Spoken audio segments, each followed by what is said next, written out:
Where am I? Welcome back, everybody. Oh, I got a little bit of a weird clipping thing on the floor there. That's weird. What's that? Something strange. Oh, it's been cut off somehow. It's there though. What's going on here?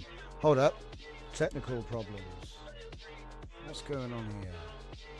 Is that supposed to be... Yes. Hold up. Something broke. Yes.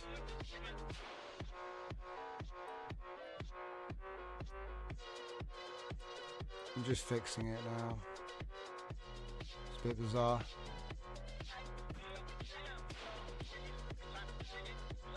I wonder if they're all broken. Should we find out? Yeah, they're all broken. All right, right. Well, we'll figure out a way to fix that later. Anyway, welcome back, everybody. 8 o'clock on the 27th of October. It is Monday. Welcome back, everybody. Thank you all for joining me. Looks like we're going to have some issues with the clipping on the radio. Is it actually putting audio out, though? I think it is. So at least it's doing its job, you know. Someone messed with the web page. Yeah, it was me. It was me. See, what we'll do is we'll do it properly and we'll actually add in a web feed, because the thing is now it is a proper thing. We fixed it last night, the SSL, so we can do it as a proper web feed. So I'll do that in a minute, but first let's welcome everybody to the show. So hello, Furnicar Battle Cruiser operational, liked and subscribed. Hello, Full Dive Media, welcome, and I'm doing great, thank you very much. I hope you're all having a great day. You have radio audio. That's good. That's a good start. Let me just sample some of this coffee. Thanks again for the donations, guys. I do actually spend it on coffee, so thank you very much.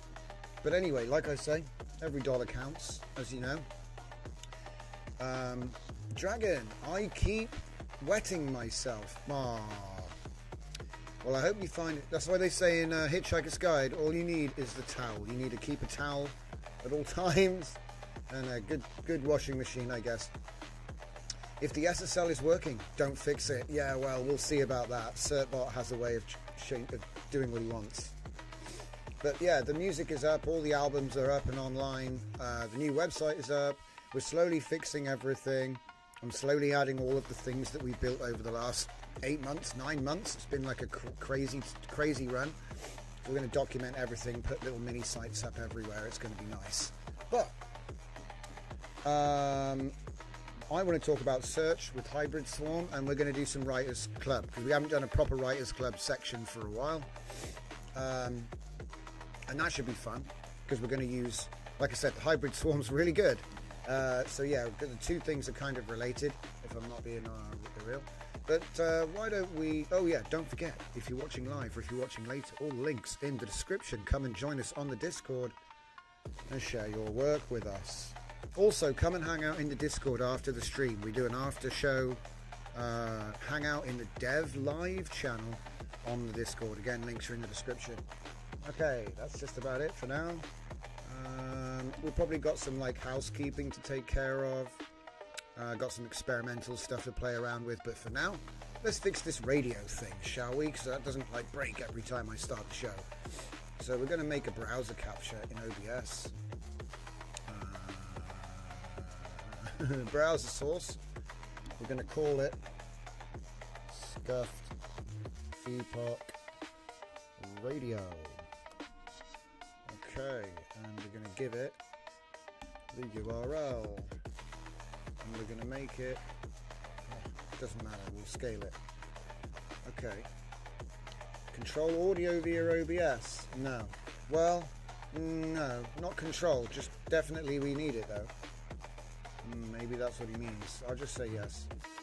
Custom frame rate, don't care. Shut down source, say okay. Alright, that's pretty good. Is it actually playing from that though? No. This might get loud. Ah, see, Scuffed Epoch Radio. Right, so let me just mute it just preemptively mute it. Okay, so because it had audio beta. Ah, it's not actually playing yet. Right. So, that could be annoying, right? So let me just turn this one off because that should kill the music. There we go, no more music. Dragon Diffusion says, I just watched Tron Ares. What a heap of keck. Were there many frogs, were there? Many Egyptian frogs. I can't wait to see how much they put the old movie on a pedestal inside their movie. That's what I heard. I heard someone say that there's a sequence in the movie when you see like a crack in the walls of the reality, and then there's like a window, and there's like a godlike figure looking down, and it's like the old Tron. So they've like elevated the old Tron to like Olympian levels of legend. It's quite crazy. So I might have to watch it just for that scene. Just for that scene. Because it kind of is like saying, yeah, you should just watch the old one though. It's always fun to watch sequels. Sequels are hard, man. Like I said, we do a lot of writing sequels on here. And the trouble is you have to kind of had an idea of what you were doing in the first place. So if it wasn't supposed to be... they actually go to the old Tron grid, do they? Yeah, they had to, though. What, do you care about the new thing?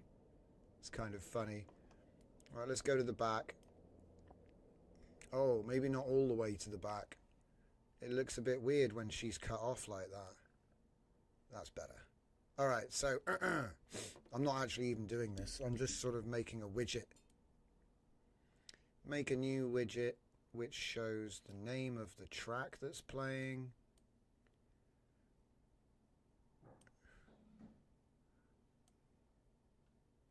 Oh my God, I think this song might be like 10 minutes long. I actually had an idea the other day. We should make an album called 7 Sevens, which is basically 7 7-minute long tracks. I like that kind of thing. It's an interesting art project. Anyway, just because typically you wouldn't find music being that long, and it's not really a big deal for us. Do you know what? I should put a bit of a transparent, some panache. Can we get a color key on here? Oh, wait a minute. No. Let's not get too crazy. Let's just do the plan.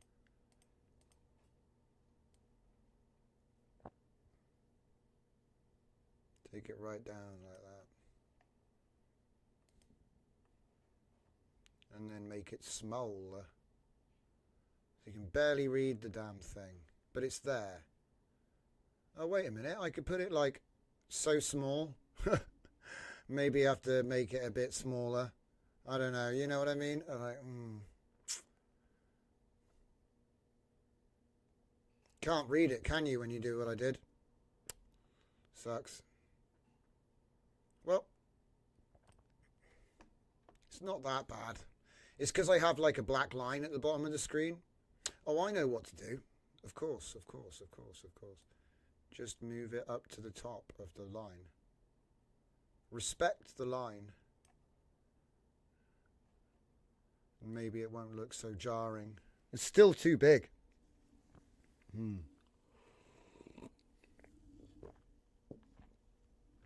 I could get rid of the bit that looks like me.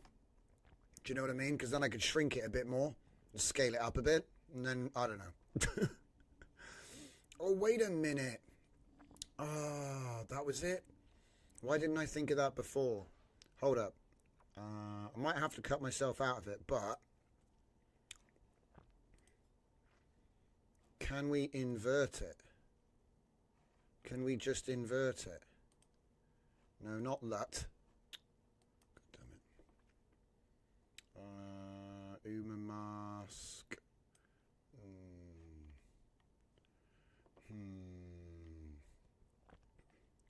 With the gamma. Okay, so that just makes it more contrasty. Which is probably good if I want to flip it. But like, I don't know if there is an invert in here really. Color correction maybe.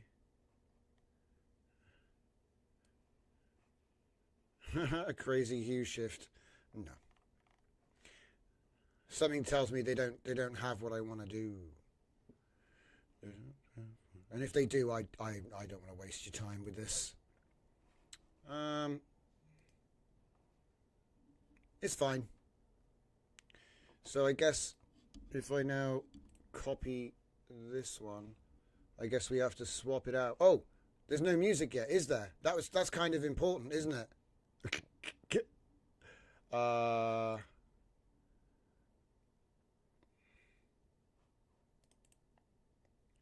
Interact. Play.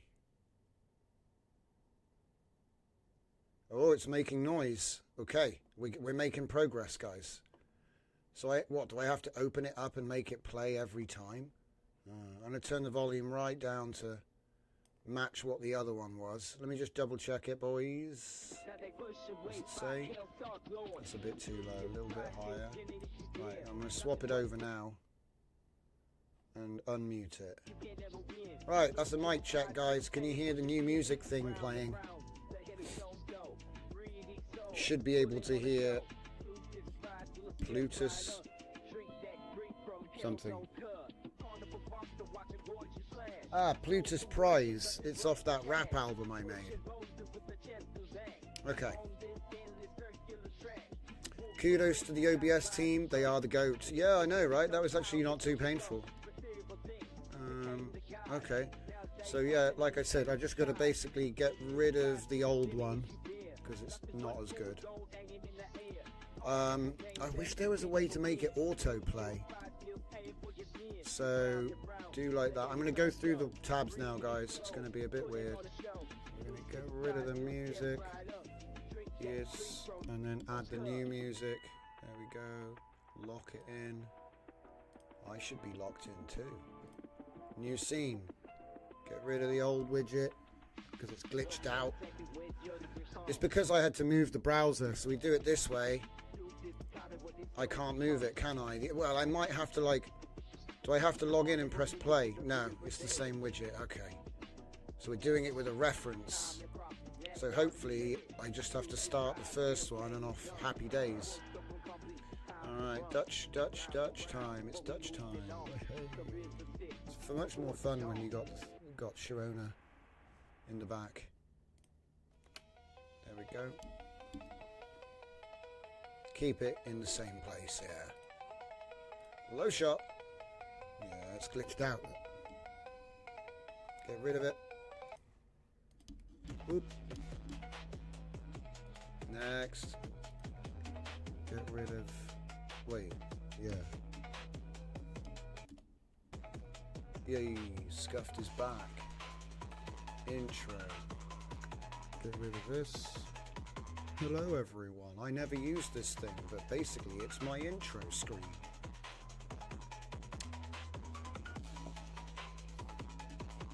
I'm not here. I never use that. I should use that more. Coffee time, obviously. We need to get rid of that. Lock it in. Our time. There we Oh, Babu. Oh, Babu. Take that. Yes. Lock it in. And back up we go. Locked. What the heck? What's that? Oh, it's a music. A Musax. Delete that one. Lock that one. Lock that one. Lock this one. Lock Limone. Okay, I think I fixed it.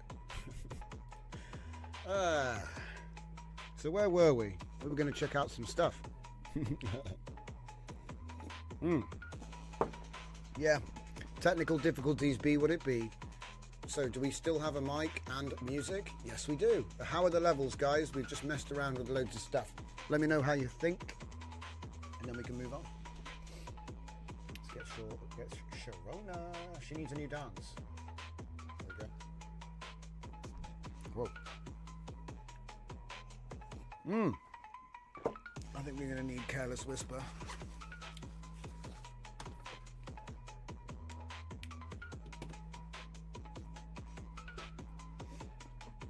Nice.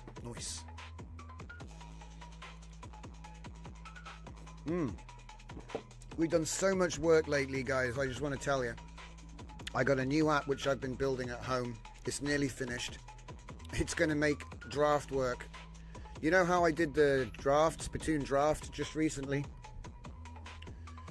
So it was a way to load your NSL file and edit the pages live and all this business. It kind of works, but it kind of doesn't listen to you depending on how much story you have. You know, it kind of pushes out the context window. So anyway, I thought about a different approach. And I already released the agent. We're going to do a general release on the agent now. So let's just let Sharona take a little break here. And we'll get back to her in a bit. So what am I talking about, guys? I'm talking about Splatoon Draft. That's what I was talking about, right? But we've got a new one. And it's based on an agent which I've already built. It's still experimental, so I've got I can't show you, but I can show you what it does. If I go to my projects, I can show you the prototype somewhere over there. Oh, maybe it's not here. Don't worry, it's in Discord. Don't forget you can join the Discord with the links in the description, and please like the stream. Thank you very much. So if we go to the inside line and scroll up through all of these crazy things we've been doing lately, you will eventually see hidden in the junk a new system prompt called NPO. We're going to download it. I'm going to open it up and I'm going to copy it into Claude projects. Now you can use this as a system prompt. It's a model agnostic design.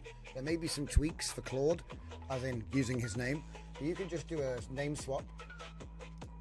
So let's just make a new project. We're going to call it NPO. All right, that is narrative pacing operator.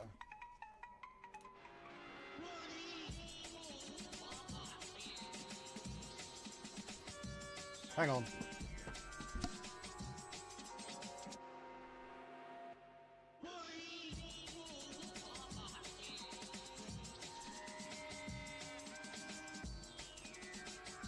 We're good. No chainsaw wielding maniacs tonight. Okay. Ooh. Music on the white widget. I hope so. Kudos to OBS. Yes, music on the white. Okay, hopefully it's working. Hopefully it stays that way. I might have to start it at the beginning of the show, but Dragon says the biggest issue I have is if you invoke Greek gods as Ares and Athena are in it, then you best have their traits correct or you are on history. And they on history. Yeah, well.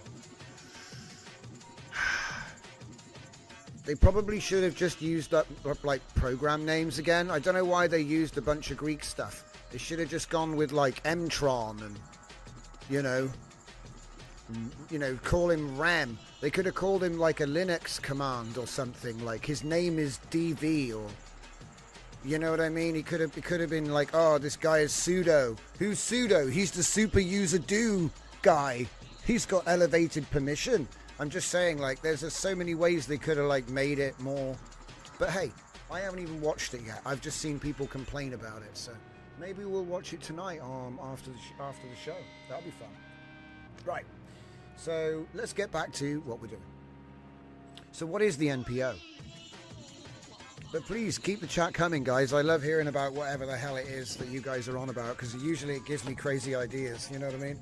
To be honest, I can't deny the influence of the recent Tron movie, because we've been making all these 3D apps with grids in. I know it's not really related, but it's kind of related. Anyway, NPO pacing, so narrative pacing operator. It's a system prompt, right? You can use it with Gemini, Claude, Grok, whatever. So you are the narrative pacing operator, an intelligent agentic framework designed to optimize reader experience by strategically culling excessive descriptive prose from narrative pages and chapters. You work within the narrative Splatoon language ecosystem, even though he doesn't actually load them. You don't need to load your file. It just works on the pages, but it's kind of got the same branding, okay? Anyway, it processes your markdown formatted story content to relieve cognitive load while preserving the narrator's essential voice, dialogue, and pivotal moments. So essentially, you know how we made a story system that makes the bones? I call that dry. And then we've got Uno and Semantic Echo and inpainting to automated make it wet. So now it's like a big slab of meat, yeah? Where you had the bones, now you have a great big slab of meat.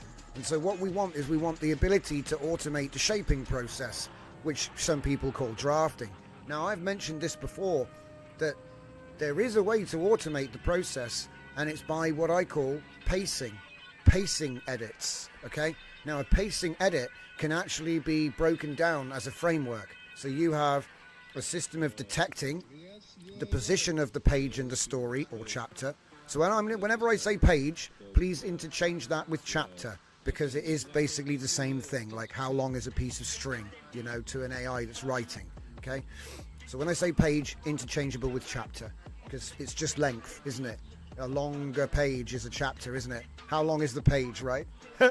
Anyway, so what we do is we detect pivotal moments, and then we do not change any speech. So he's like, I can't touch that stuff, right? But all of the descriptive, sensory, all of that sort of the dense prose, yeah? Like I said, excessive descriptive, right? But preserving voice, dialogue, and pivotal moments. So obviously it's going to detect the pivotal moments. It's going to do all this stuff. But essentially we're going to apply a graph. And we'll get there, I'll show you. It's actually really cool. So, singular purpose is to improve pacing by identifying and removing dense, overly technical, or excessively descriptive prose. So that's what our tools will do. And then you will spend your time cutting out a lot of stuff, because it's like, you've already said that. We already know it's a stone wall. Okay. You accomplish this through intelligent pattern-based culling that adapts to each chapter's emotional arc and position in the larger narrative. Now, at the moment, the tool I've been showing works on a page at a time, but we've since upgraded it to work on the whole book at once. So now he's able to look at the whole book and go, so then when he applies the pattern strategy, it's not just per page, so it can have a grander scheme in the application of the pattern. So when I say, let's just cover that, what do I mean by application of the pattern? So say you have a big block of text, and I want to change the pacing so that it increases as you read it. So what am I going to do? I'm going to reduce, like I'm going to use a linear graph, and it's going to reduce, it's going to do more culling towards the end. So you could see that as linear rise. So at the beginning of the document, it doesn't do much culling. Towards the end of the document, it does a lot of culling, right? So then you go from having a block of text to having like a wedge. In essence, it doesn't really look like that, but in essence, just think about the shape, right? Okay, and then obviously we've got curves, we've got sine waves, we've got all these different patterns. So sine wave's going to go in, out, in, out, in, you know, that kind of pattern, right? So that would be good for certain types of page, certain like action pages. Maybe you want to leave the descriptive information in there, but then cut it out, and then leave it in, and then cut it out. And so it's like I said, it's a culling strategy, dynamic culling. That's why I call this guy the narrative pacing operator. So what he's going to do is he's going to take your wet AI generated stories, and when I say wet, I mean big slabs of meat because they've been branched out by your RAG, and it's going to apply these pacing strategies, these graphs, to the page. Now it's non-destructive, doesn't edit your file, creates all new files, and the current version we've got will export in all these different versions for you, you know, all these different file formats. It's really cool, but it's still in development, and it's going to be a local tool.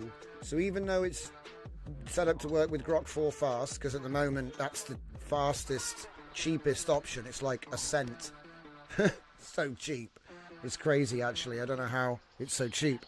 But it's 50 cents per million tokens out, that's why. But anyway, let's continue. So fundamental constraints, we've already talked about this. Never modify, remove or alter dialogue. This includes direct speech, indirect speech, internal monologue, character voices in any format. Speech is the skeleton, must remain intact. Preserve pivotal content, story beats that advance the plot, character decisions. So he's not allowed to touch, that's like hands off. I think you understand that, right? Foreshadowing of events, all this. And this is why you need the bigger arc. You need the whole thing, because then he can do that properly. Because otherwise he's only able to really do foreshadowing of stuff in a single chapter. And typically you'd set things up many chapters in advance for a payoff. So anyway, cull only permitted prose. So you may only remove lengthy scene descriptions, atmospheric details. Now remember, the Uno tool, which this is designed to work with, expands all of your stories by adding lengthy scene descriptions and atmospheric details. Okay, these are all hallmarks of what our tool does. We have an upscaler, so you generate your story and then you run it through the upscaler. It removes a bunch of echoes, but at the end of it, it still has like excessive descriptions of sensory stuff, because that's what it does. It's really good at it too, but I think that you end up with a block that's quite difficult to read. And I always say to people, go ahead and do the pacing edit yourself. Read through it, and I would literally print the damn thing out and strike stuff with a pen. But it's more efficient to actually do that in an editor, obviously. But that's what you're doing. You're literally reading it and delete this, you know? Let's delete this notes. And you do it for pacing, because you're like, we need to end this scene. We don't need to explain what the flowers look like again, you know? It makes sense at sometimes, but we didn't put it in like with intelligence. We put it in to reach a target of increasing the size and descriptive quality, which we've done. And so now what I'm saying is shape it for pacing. So for example, if you were having a fight scene, you wouldn't use the linear rise, you'd use linear descent, because you want the scene to start off super detailed. Sorry, you want it to get more detailed as the fight progresses. You want to leave the detail. It's already there though, see? So you've got to like kind of think in an opposite way. But then we did write the story backwards, so... Anyway, let's move on. So this is the bit that's interesting, the pacing patterns which I was talking about, okay? This will apply one of 5 culling patterns based on the chapter's emotional arc and narrative position. Each pattern describes where in the chapter to apply aggressive versus gentle culling. So think of each pattern as a curve showing culling intensity across the chapter. So this is a bit broken, but sine wave, peak middle, trough middle. So this would be a peak, that would be a trough. Okay, so obviously this is going to cut a lot at the beginning and the end of the chapter, but not very much in the middle. Maybe there's some emotional scene in the middle and you want to leave all that detail in, but it's got an overly detailed in and out. You see, that's what you would use the trough for. And then for the peak, this is like, it's got good detail at the beginning and the end, but it's just too thick in the middle. So you'd use peak to thin it out. So this is like a way of automating that draft process, so that when you get to your final human edit, it's even less work. And by the way, running all of this stuff you can expect to do your book. At the moment, if you use our system from end to end, it'll be about 50 cents to $1, depending on how much information you put into it, whether you did the 20 questions interview. If you come with your own law book, you can just pretty much go click, click, click, and you've got a book. And then you go click, click, click, and it's upscaled. So now I'm trying to give you a click, click, click to give you your first draft cut. So the culling cut, like I said, for pacing. There's, like I said, linear rise and linear fall. We talked about them already. The ASCII is totally scuffed, but I hope you get the idea. This goes up, this goes down, this is a V, this is a peak, and this is like a sine wave, in, out, like I was saying. Okay, so a good example for that would be like a crazy chase scene, so you want it to speed up and then get detailed in the action and then slow down and then more action, speed up, Anyway. So we do rhythmic alternation between dense and sparse. That's sine wave. Peak, build to climax. Trough middle, protect central emotional core, like I say. Linear rise for escalating tension. So these are all edits. These are all edit. Like if I was doing draft work, this is like my notes on how I would do certain strategies. And then all we're doing is expressing those strategies as a wave pattern, which the AI can just apply them. And the thing is that the funny thing is you don't really use the AI to do the writing. You can do that with like regex and Python and whatever, JavaScript, okay? But the instruction it being given comes from the grok, which is kind of fun. I mean, hey, maybe it just streams the whole page, but what I saw was that all the logic informs the streaming, so it streams like it should look, not like how it is, which is kind of interesting.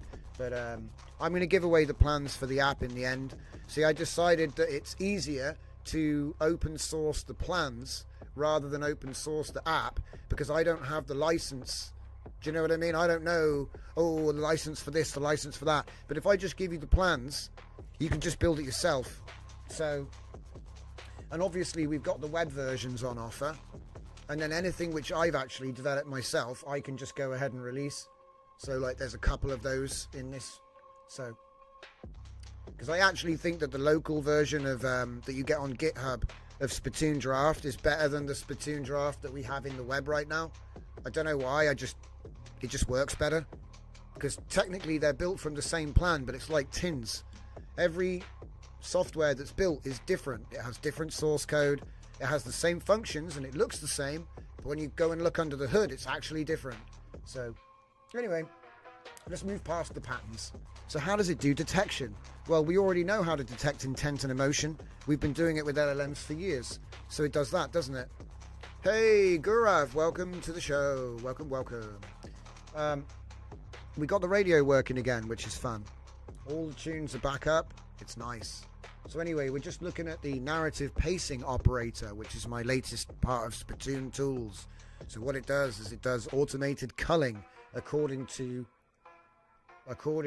patterns, wave patterns, strategies. So it's going to do automatic detection and application and multi-page culling for when you've got like overly detailed stories and stuff. So that's what it's doing. So anyway, we got the pattern detection algorithm. So it's going to do analyze the emotional arc to try and identify where in the story this piece is from. It's going to then do core moment location identification to see, there's pivotal moments. Got to watch out for that. They've got to be preserved. Oh yeah, there's the assess narrative position. But anyway, it's going to put all of that together with the decision matrix, which is what I'm trying to get to. It's all out of alignment as usual, but if you just read it from left to right, it does line up. Essentially, that's how it's going to determine it. You can override though. In the UI that we're building, you can override. Oh yeah, the other thing is I'm thinking about changing all the apps soon because somebody showed me something which we did on one of our apps by accident. So I didn't even know I was doing it. We exposed the completions URL and inadvertently it might be a way to support more providers without making any changes. Now, obviously, that's subject to testing. There might be some little caveats we don't know about there. But essentially, it's if you expose the completions API URL, you don't have to just use OpenRouter.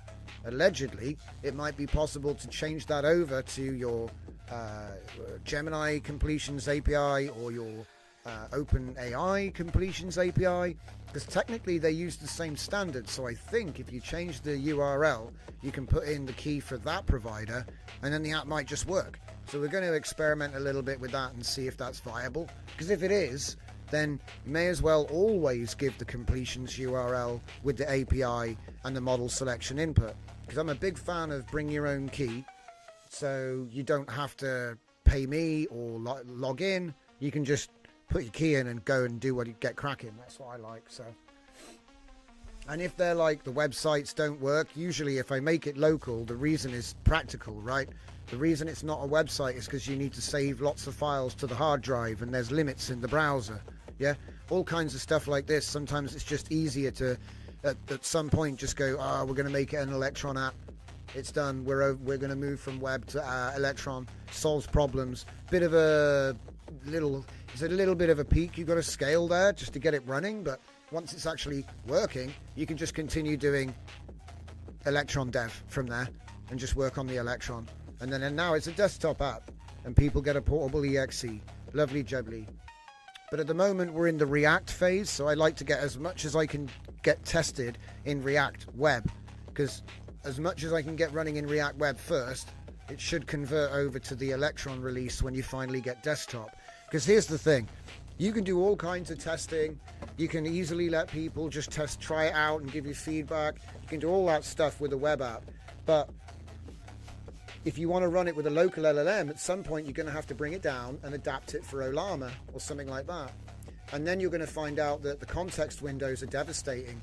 So look into chunking strategies is my answer. I think there are much better ways of doing it coming down the pipeline. So like not actually prompting, but doing embeddings rather than prompting, which is an interesting little feature. So you'd have like an embedding system that would operate the system. So like, you know, you're not going to put long text in. You're going to chunk it into embeddings or some strategy. I've seen people doing stuff like this with the local models. So I need to look into better ways of doing that. I think Mem0 have this new way of using memory.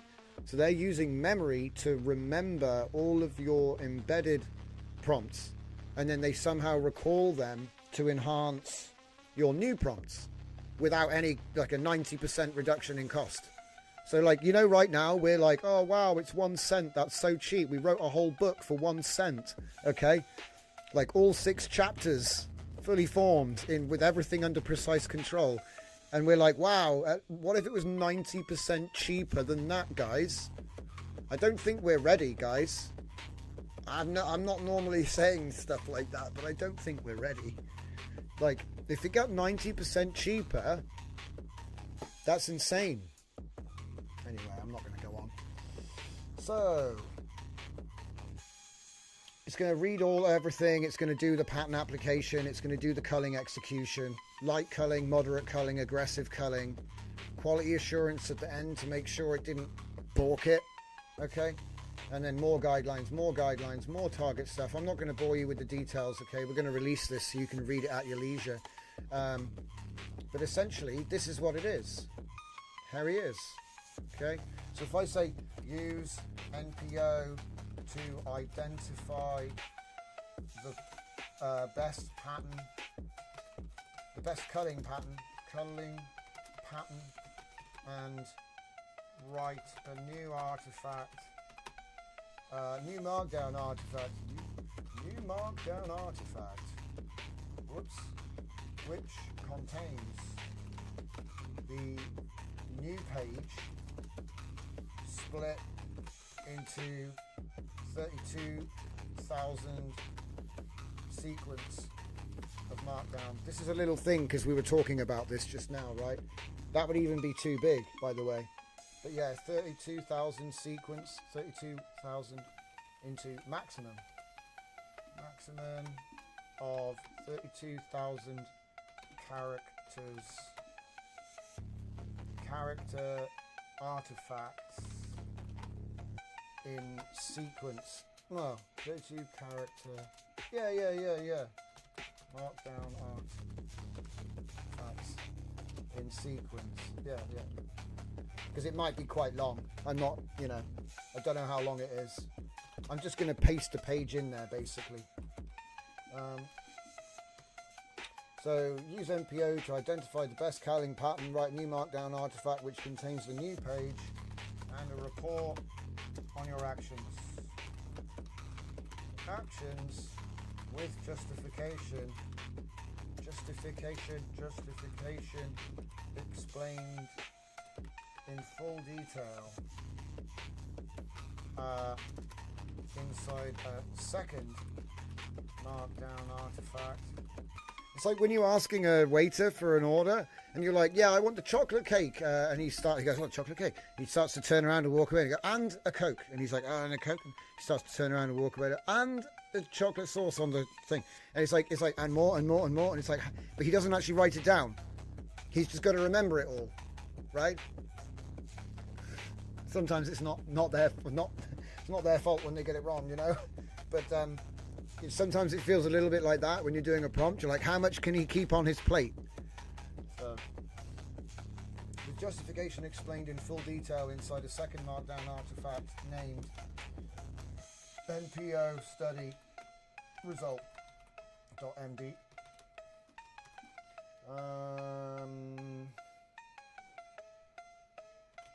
The new page content. Okay.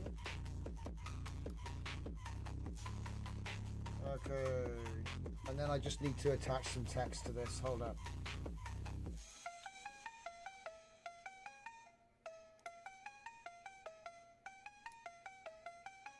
Pop. Give me a page. Come on, stop messing me around, Windows. Yeah, look, see, I've got loads of them. You're such a liar, pants on fire, you are. Right, so the standard process, by the way, when you use the tool, you create something called page0.md.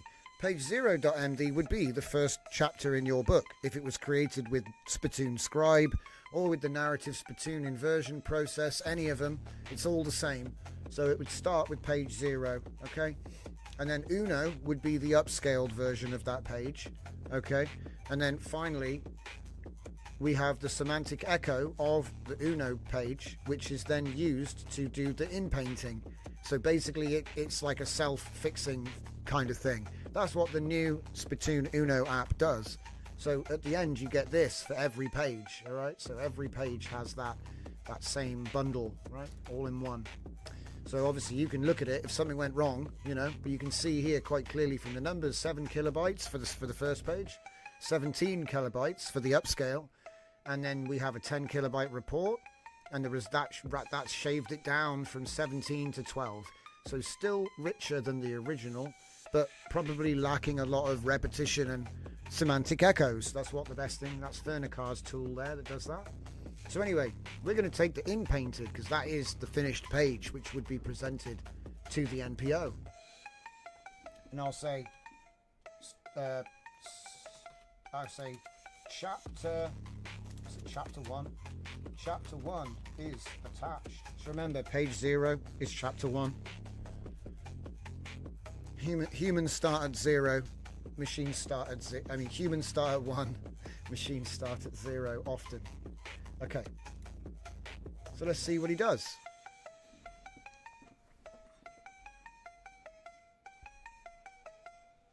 I wonder what would happen if we put this system prompt into the swarm. That's what I wonder about. Fernicar says, I'm in need of a dragon diffusion to plunder a dungeon. Got defeated by the mini-boss.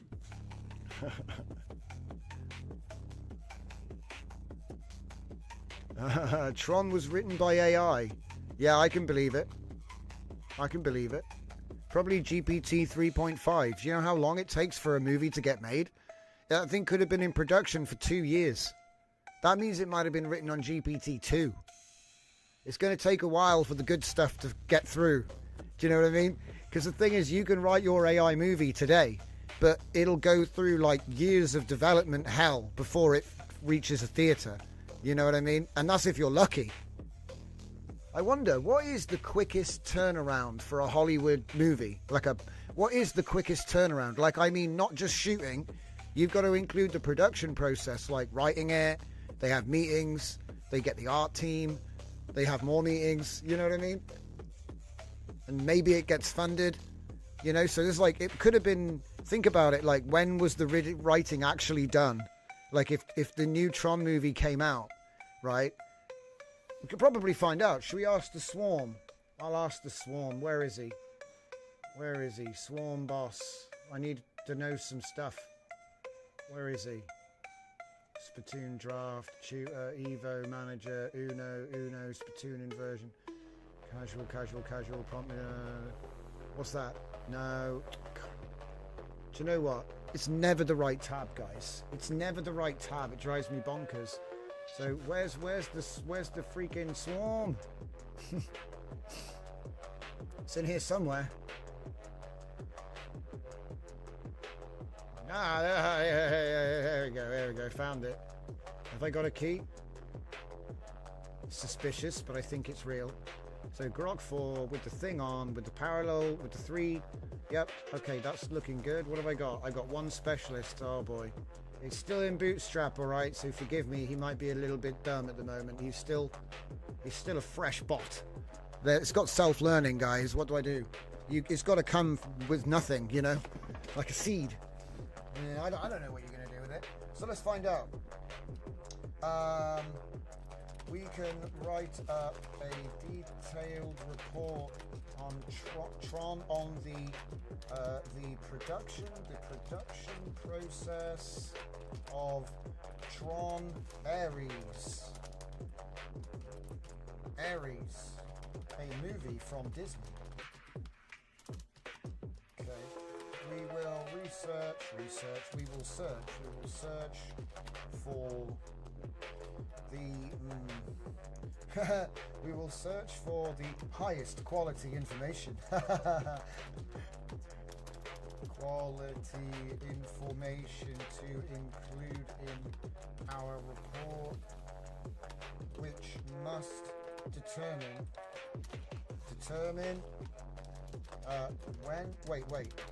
the length of production for the movie from its original writing date and through each stage of development until reaching theaters with dates for each stage. If possible, calculate a budget in dollars.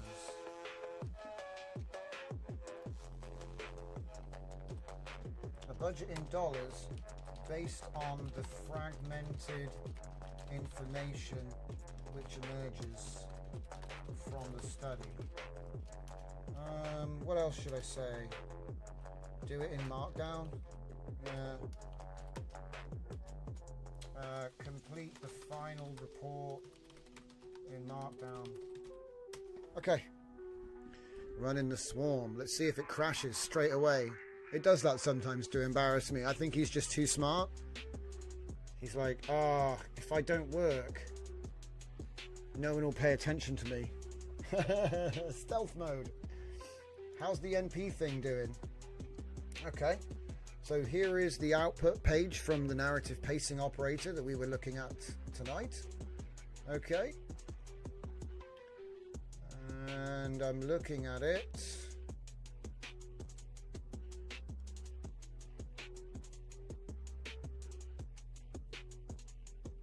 That's quite funny. Love it. All right. It's a story, guys. It's a story. So do we have the report though? Yes, the study. So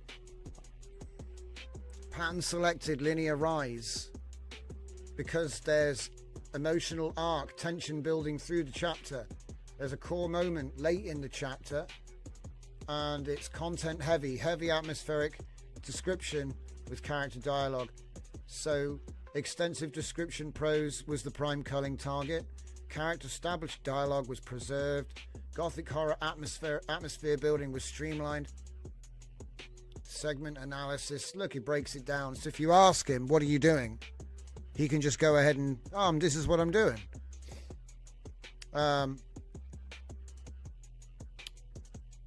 So look at the comments, so I get them before it gets too out of date. Dragon says, AI will not change the Hollywood desire to publish blank with shiny explosions. It's true. Gurav says, the whole process is decentralized. I think back in the days, producers and directors used to overlook the whole process. Now everyone does their job with much less communication between other teams. Interesting. It's an interesting insight. I can probably agree with that from my experience with working with some of these teams. That is very much, they're like little satellite cells. They do their own thing. Kind of like a little agency, really. Less in-house stuff and more subsidiaries. Autonomous, you know? It's interesting. Certainly that's what it was like. Anyway. So yeah, and as I say, we've got a bunch of things here. He's telling us what he's done with the culling targets. Okay. And this is good because that is the fat. You have to cut the fat. We added that fat with our upscaling. So now we're smoothing it out, and we're doing it with, like I said, a dynamic approach which aims to target pacing as the optimal goal, right? That's the difference. And it went from 1,450 words to 975 words. So we've reduced it by 33%, which is quite a lot. It's quite a lot, that is. But the point is, it's a shape. You're not just reducing it across the board. It's like a shape. Do you see what I mean? What's this? Dragon said, Tron was so good I stopped watching before the end. Oh dear. Do you know what? The original Tron was so good, we wore out the VHS tape from watching it too much. Okay, I remember what it was like back in the day, as they say. We literally wore out, like Star Wars, the Transformers movie, the animated Transformers movie. And there was a couple of the movies, a couple of these VHS tapes we had, and they got rewatched so many times. They just ran out of the tape. They just after a while, you can't play them back anymore. It's just snow.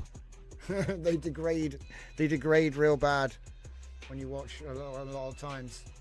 But anyway, that's the NPO. So I've got a new app coming, which will turn this process into a wizard.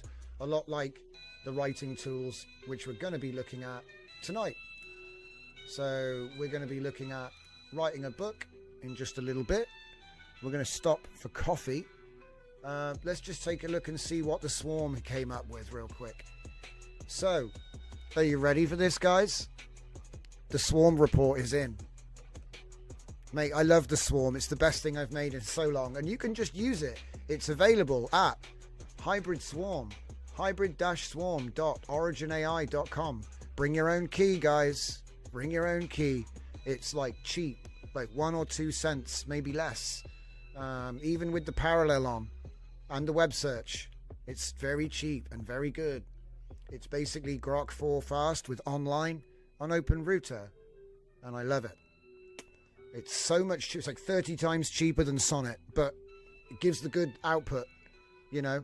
Maybe it's not formatted as well, like, you know, but anyway. So production process for Tron. Let's see if this is any good, shall we? Yeah. So production of Tron Ares 2025, produced by Walt Disney, represents a significant evolution in the Tron franchise. I'm going to download that. Originated from the 1982 Tron, continued through Tron Legacy.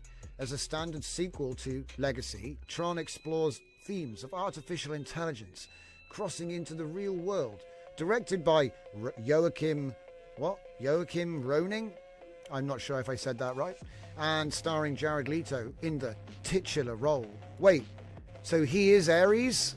Is Jared Leto actually called Ares in this movie?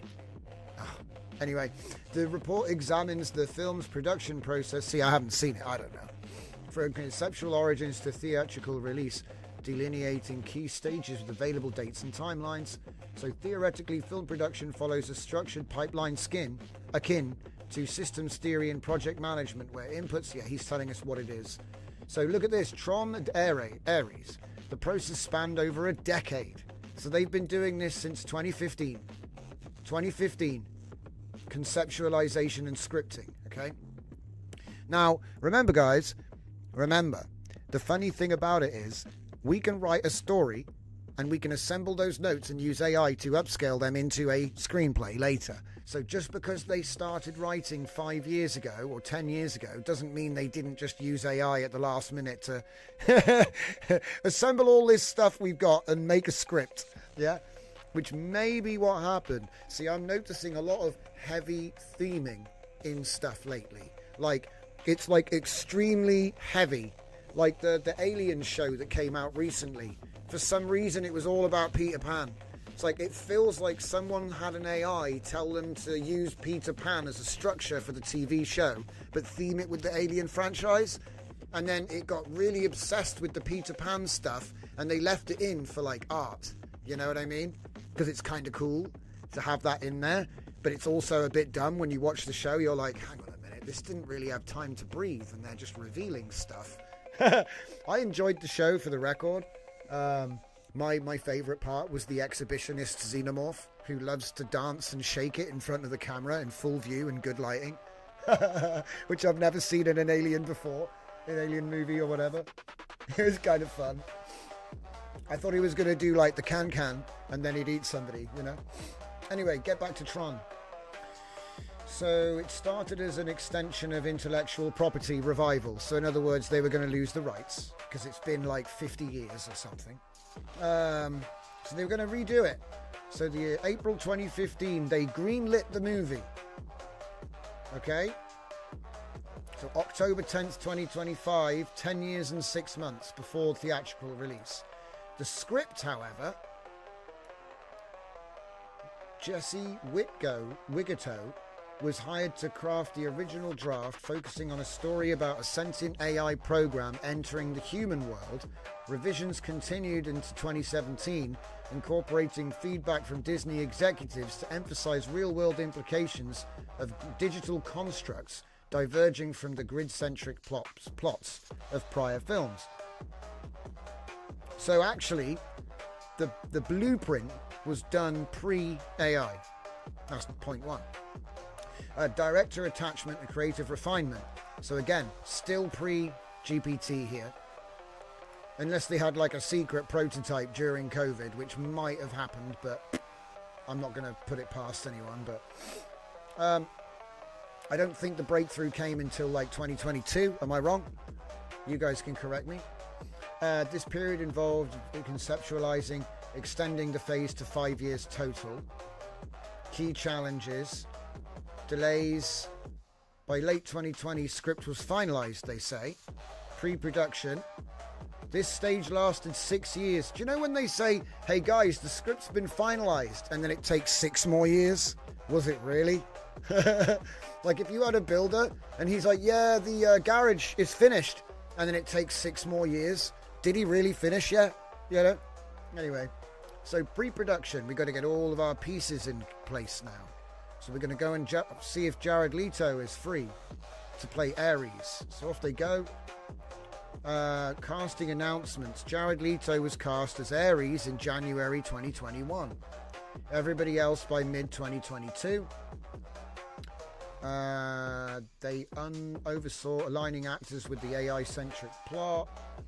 Storyboarding and VFX work was done 2021. So now, see, the storyboarding took place here. So that did they really have a script? If they were storyboarding here, this could definitely have all been done with AI. So, and look, oh, COVID, we had to stop. So duration, roughly 2 years, which set the stage for filming and rising. Okay, extended pre-production. So principal photography on set, execution 2023. So until they've got the actors filming and the set stuff, they probably wouldn't have even been doing any of the... Because AI is generally, it's post-production, I guess. I mean, they could have done like the script writing. Do you know what I mean? They could have converted the script. It says, theoretically balancing artistic vision with union regulations and technology integration. So they're even hinting at it. Yeah, we used AI, guys. It is. I'm sniffing it. I'm sniffing it. VFX work, AI and real world AI emergent scenes. Obviously, that's in the movie though. Right. Logistical issues from the weather. So we're obviously past the script here, because obviously once they've said the lines in the film, it's already, the lines have been spoken. Rough cuts begin. ILM delivered over 2,000 VFX shots in 2024. Reshoots in early 2025. Dude, do you think it's the reshoots? All the reshoots were done with GPT? You know? They do the test screenings and they're like, oh. I wonder.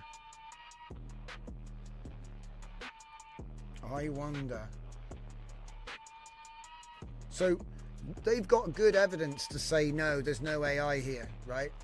Because it predates it. But if you actually break down the production, there's plenty of opportunity for them have gone, oh yeah, we just used AI to make the scripts. And and then we also did AI to do the post, and then all the reshoots, that was AI too, you know. And nobody's going to ask, because it's just notes between production executives. They're not going to be like, oh, where did you get that reshoot from, you know? So I don't know, but it's certainly an interesting little test case to find out what happened, you know? I mean, maybe the writer was just bad, guys. Did anybody ever... Because this is another thing I've been noticing. People are like, oh, it's bad, so they must have used AI. There were bad movies before AI. Maybe it was just bad. Do you know what I mean? Maybe AI couldn't save it, but that's not AI's fault. Maybe it was, as they say, you can't polish a... Just like Dragon said in the chat. Do you know what I mean?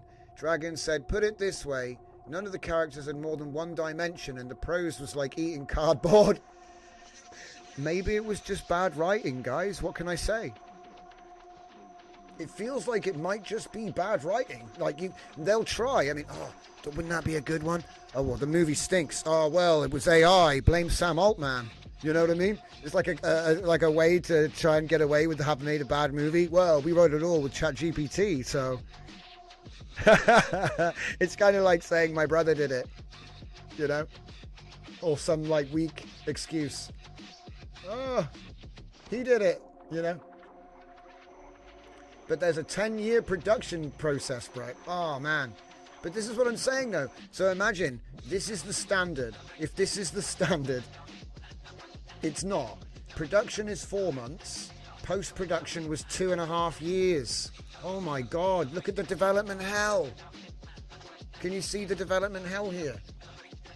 So 10-year production. Development of 6 years. Pre-production of 2 years. Production of 4 months. And then a post-production of 2.5 years. That's mental. They should sack everyone. Can you imagine? 6 years of development, 2 years of pre-production, 4 months of actually filming actors somewhere, and then 2.5 years of spinning your chair around in the office, basically.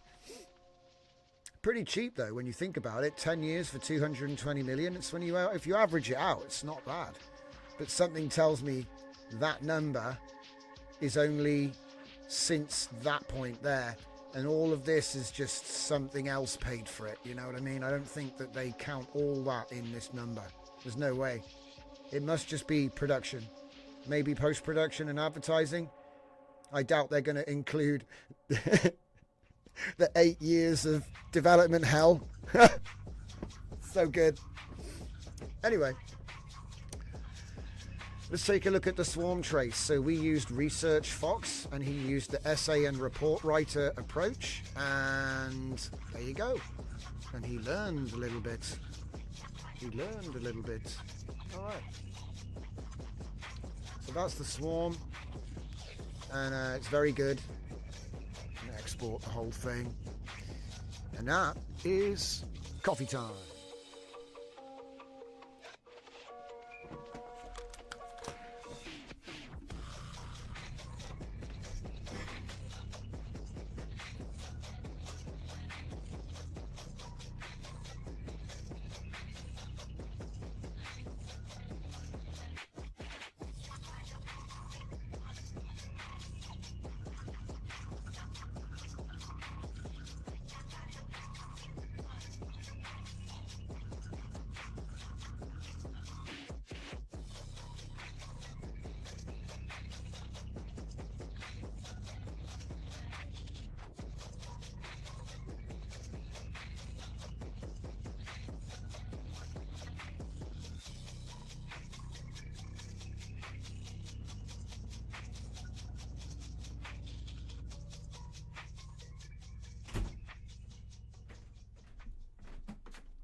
Yes, let's check the comments. They normally have 50 million for advertising, says Dragon. I've actually heard from people in the industry, it's double. So like, say you spent 250 million on everything, they'll spend 250 million on marketing now. That's what it is. It's literally a 1-to-1 ratio. Whatever they spend again. And then they try to not count it, but some people do and some people don't. So like sometimes those big Marvel movies, they literally spend, say they spend half a billion, they spend half a billion on marketing. It's like, what? How many posters does that get? I wonder how many posters and t-shirts you get for $500 million for a new Superman movie. Do you know what I mean? I mean, obviously they try to get it down. It's more like, I think they do like 120, 200 on the movie, and then they'll do 120, 200 on the advertising. And then hopefully they make $1 billion, so they double their money, right? Or maybe potentially triple it if they get a 1.2, because it's a hit. Because like a good movie will make 1.2, like 1 to 1.5 billion. But they tend to be like family movies, because you've got to have a big audience. Quite interesting. But anyway, enough of all that. Let's see what anybody else has said that I've missed. Talking about the Colosseum, appeasing dragons, and eye candy visuals, and polishing feces. Maybe not the best image when I'm sitting here with my chocolate cookie coffee. But anyway, especially when there's like bits of cookie in it. So anyway, enough of polishing Tron. It's hard, guys. Sequels are hard. Alright, let's get back to it. Welcome back, everyone. Episode 286, Scuffed Epoch. I'm Drift Johnson. Thank you for joining or staying with us. Let's see. We've got a bunch more stuff to look at. So I've showed you the hybrid swarm. Like I say, I think it's super powerful. I got lots of plans for ways to go from here with it. There is a Claude Code agent with Python code. So if you want to look at how it works, you can go ahead and you can go ahead and take that and build stuff with it. And it's really easy because it's just Markdown. But the new chat is a fully standalone thing. It doesn't use Claude code or anything like that. It just does everything with the streaming API endpoint, which is a little bit nicer. And as I say, I was always using Sonnet for everything. And if I wanted to write a book with my technique, it would take $8. Okay. And what this new one does, it does that in 1 to 3 cents. So I don't even know how else I could provide more value, really. It's insane. Like I said, I wasn't even expecting it myself. I was like, wait a minute, because we were looking at the readout. I had to check the logs, so I couldn't actually believe how cheap it was. But anyway, $8 to 1 cent. And now they're talking about 90% reductions on top. Obviously, we don't have them yet, but you can imagine that means that you could write. It basically means the cost is getting close to zero. You know, when you're talking about fractions of cents, not fractions of dollars is what it was. Now it's fractions of cents, and they want to make it 90% cheaper. So then it's like it's going to be another fraction smaller. It'll be like 0.03 cents per page. Anyway. So, good times, guys. Do we have any patterns yet? Oh, we created a new approach. Sick. So yeah, it does learn. Do we have any agents? What have we got? We've got Research Fox and Writing Griffin. The top approach is the essay and report writer at the moment. So that's cool. Only one signal. Anyway, we'll come back to that. So I wanted to do a little bit of writing as we end the show tonight. So obviously we've got the Narrative Spittoon Inversion app, which you can get on Spittoon Scribe. Can I bring that down so you can see the address in the top left corner there? Spittoon Scribe. So spittoon-scribe.originai.com. And like I said, this is a lot of fun. All you need is a open router key, and the model we're going to use is going to be the Grok man, x-ai/grok4fast. You can find that on Open Router. Okay. And in fact, let's show the, what do we got? We got 1068 now right here. Okay. So let's go in here. Change the model. Oh, thank you, Gaurav. I think it was, yeah, it was done with an agent, this track. And the lyrics and the song design. Obviously it's all generated, but yeah. So here we have it. New project, right? So I'm going to say good story. So you get presented with the 20 questions interview, which you can start. I've never showed it. Well, no, I did show it once, but I haven't showed it for a while to save time, because it is a 20 questions interview and it'll append all your answers to a single file, which you eventually copy into here. But you can just bring your own. So I've obviously got a whole bunch of them already we've written in the past. So if I just go back here and I'll just find the nearest law book I can grab.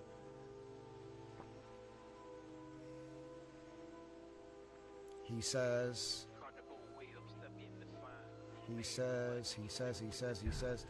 did I download it on a different computer? He said. Do you know what?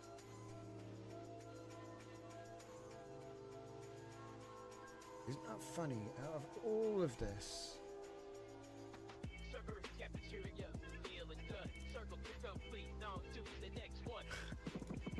I gotta grab one from my GitHub. As usual, I'm cursed with having to always go and get the thing again. Don't worry. Right, we'll go to Landlocked, because I think Landlocked has a law book which I can steal, right? No, not there. I need the bucket. Yep, lawbook.md. Right. So we'll copy that. That's the information for the bucket. So I'll put that in there. There we go. So you could have brought your own story, okay? So I am going to get rid of... Oh, wait, no, it's fine. Ready to proceed. Huh. What's it say at the top? 20 questions interview, horror story development, okay? So this is literally what you would have gotten, but with your ideas for your story, okay? All right. Click next. I'm going to go full screen so you can see the full thing because I'm getting in the way now. So anyway, as I was saying, all you have to do once you've put your done the knowledge gathering is we're going to generate the core artifacts. Now there is still a bug with this which I'm going to fix, which is there was some display bug when you go to put in the core frameworks. You can add your own ghostwriter and things like that, different styles you can change. At the moment it does change, but it doesn't look like it changed, which isn't great. It's like a visual bug. Anyway, most of you won't need to edit it, it's fine as is. But obviously if you want to edit it and you save it, it may look like it hasn't changed, but don't panic. It's just a visual update problem. So anyway, we've generated our core artifacts from that lore book. So if we go into the world description, we'll see that it reflects what we were talking about. Okay. These are our characters. These are our character speech styles. So save all and continue. And then generate technical artifacts. Now that would be like JSONs, mermaids, all that kind of stuff.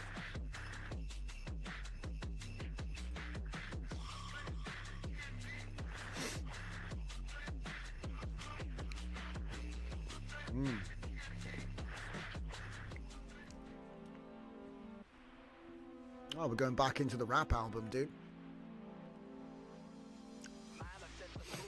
So then, mermaids, JSONs. Okay.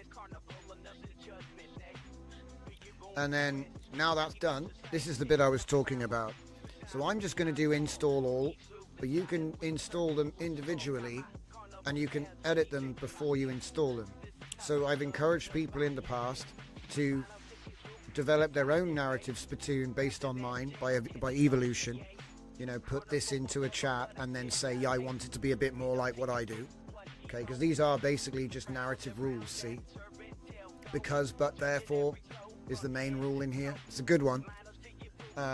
So never and then. Never and then. Always because, but, therefore. It's just a simple reasoning trick that makes better prose. Stuff like this. The ghostwriting style is just my ghostwriting style. The standard one that comes with the vanilla... it's the standard vanilla sort of open writing, ghostwriting tips, which I've had for... We released this last summer, okay? It's not changed. But I, again, have shown people how to do deep research to combine aspects of their favorite writers or do inversion on their own work so you can create a ghostwriting style which matches your own style. But for now, we're just going to use all of the ones that it comes with, okay? So basically you go in here, you click edit, and then you save. You change it, and then you save, and for some reason it doesn't always reflect. Sometimes the original stays there, and it's confusing. But that's just a visual bug that will get fixed one day. Final step is making the generate manifest. So this is just a file which lists, with a brief description, everything in the bucket. And that is the main thing that's referenced by prompts to infer or invoke the rag store. So as you can see, it tells you what every file is, and it gives a little bit of description, as I say. So it's like a light rag with just the file, but then it's a full rag when it actually reads those files, because it can see where they are and what they're for. So if ever, I need to think about the style, it'll go in there and do rules from there. Same if I need, what's this character? There's a character.md with the people in this actual story. So that's how that's done. So now, next. Now this is the bit which is most fun, because unlike other systems where it's just going to generate the story, this one does it backwards from the last page, one page at a time. The limitation of this wizard is, my normal system, you can do any story system you want. But because of the UI, this just uses the hero's journey, which is 6 stages. Ordinary world, tests, ordeal, road back, resurrection, return with elixir. Okay, it's a standard pattern that lots of people are familiar with. If you use my full prompt version, You can change it to anything you want. Save the cat, whatever you want. We've got a file in the repo with 100 years of story structures you can just choose from. But I had to limit some stuff to make this app work. But you can put in your last page. So again, if you've come to this with your own story, your own ideas, so far you didn't do anything. You've just gone click, click, click, right? Maybe you put your ghostwriter style in, but other than that, you've pretty much just given it a law book and you're ghostwriting. Now we can give it the final page, all right? Now I'm not going to do that. I'm just going to generate it for the sake of speed. But the point is you can bring your own page. In addition, when these are finished, you can edit the page. Because here's the thing, the seed is the page for the next one.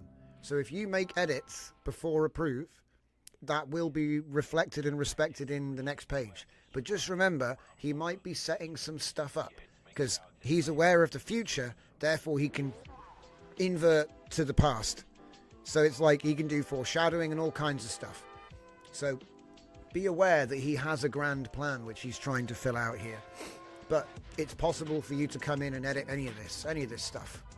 And it will affect the rest of it. You know what I mean? It won't just like, oh, I'm just doing whatever I want. Because he has to read whatever this is to make the next one. So if you imagine there's like a rope or a string which goes like a thread across these, like that's the arc or circle, and then we have all our RAG information determining who they are, where they are, what they're doing. Okay, we have the beats for each page, and then what he's doing, he's going to read page 5 and then write page 4. Read page 4, write page 3. We've been doing this for over a year. It works really well. But again, enough talking. Do it with Gemini. It's super fast, but the quality isn't as good. So I would recommend, I think you can still do Gemini for the base, but I would recommend doing Grok 4 for the Uno. Because when we did Gemini for the Uno, he actually messed it up. I don't know what that is. It might be that he can't do in-painting. Because in-painting requires that you can do replace in file. Not all AI can actually do that. Some of them have to actually rewrite the entire file from scratch. So that's just the thing about model choice.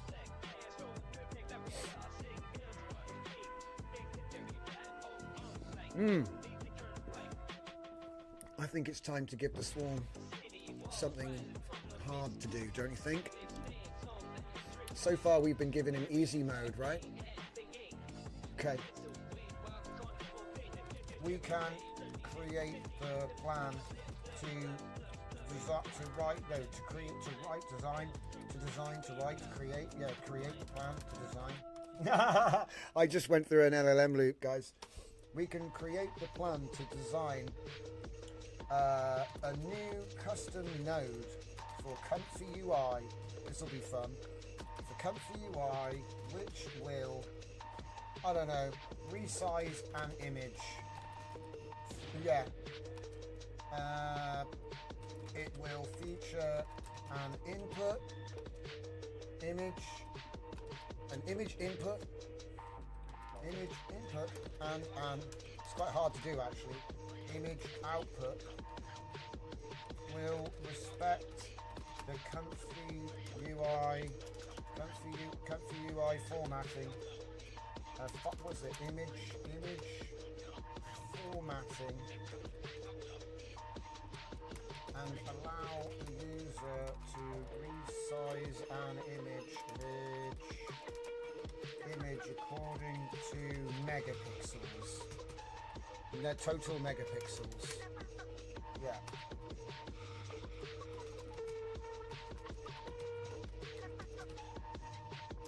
Pixels alone. Alright, now I know we've already got a node like this. I just want to see if he can even do it.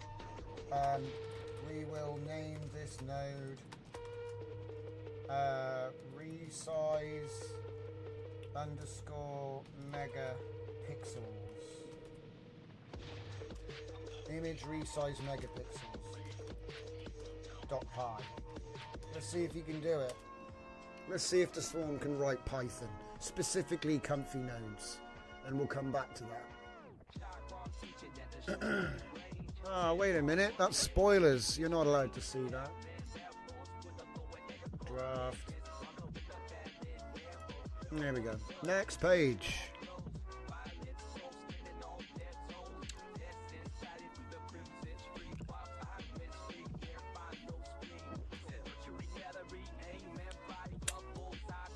Cool. There's actual cookie in that coffee. That's weird. That's just weird. Like, I don't really do soaked biscuits. Like, I'll dip them, but I don't let them just drop to the bottom and turn it into porridge or something. Okay.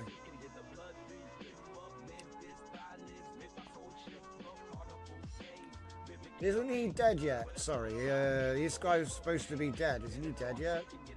Matt and Steve. Steve should be dead. Well, he's supposed to die in the story, so I'm just checking. See, look, it even says, oh, wait a minute. No, wait, this is the one, so...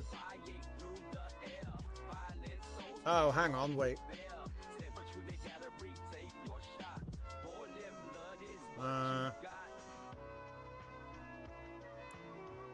They're still getting all scared and stuff. So I guess nothing happened yet. I should have read the last one. Oh well. Consequences unfold in page 3, I guess. Pacing, innit? Pacing. That's why I made the pacing agent. Because the thing is, if not much happens, because you're trying to get them, you're trying to get to the point of the story, right? So you don't want to be like wading through prose. It disengages the reader, I think. Unless, of course, that's your thing. I'm not trying to criticize people better than me who that's their whole thing, right? There are some writers who will spend several pages describing a backpack, and that's their thing, you know?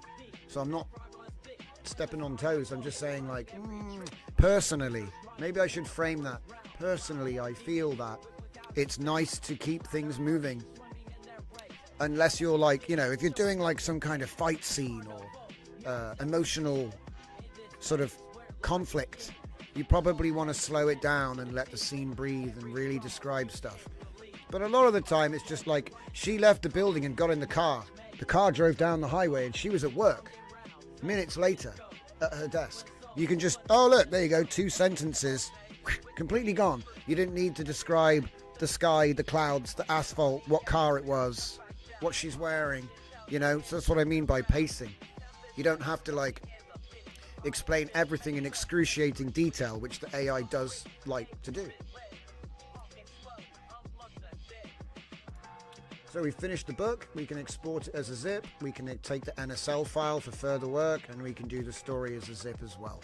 We'll obviously need those pages if we want to do the Uno side of things, which is where we're going to go next, because that's obviously the next step.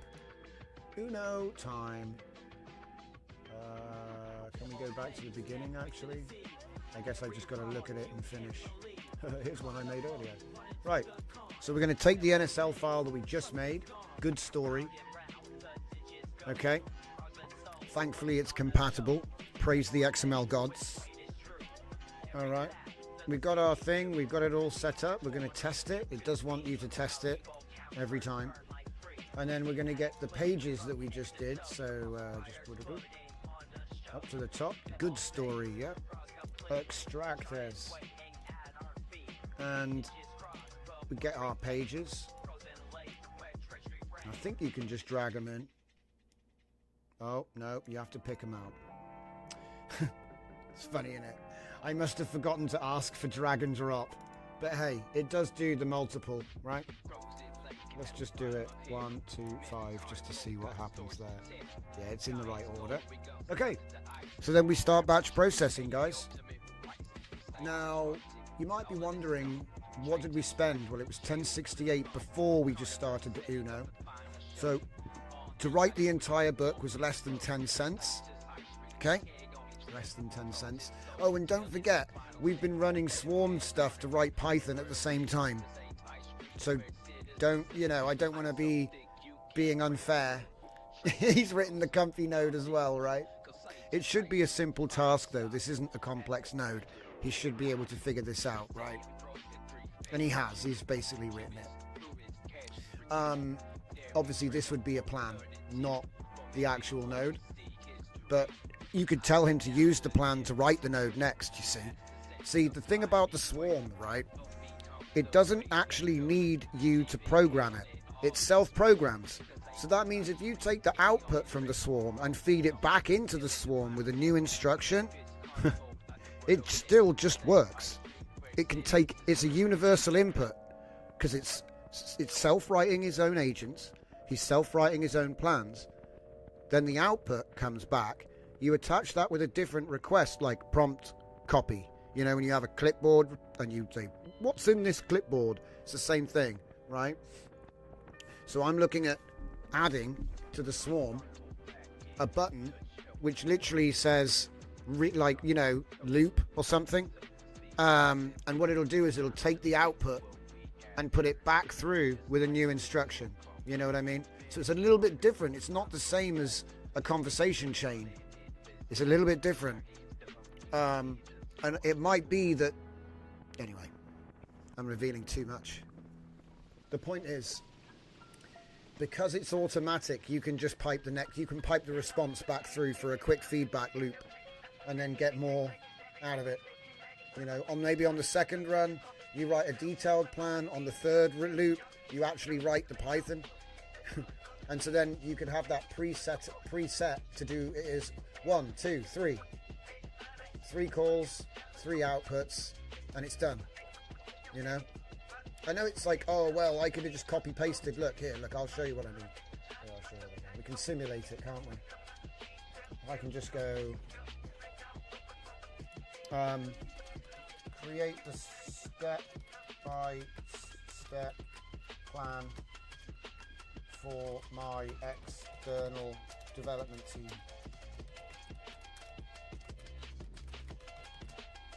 Using this information. Okay.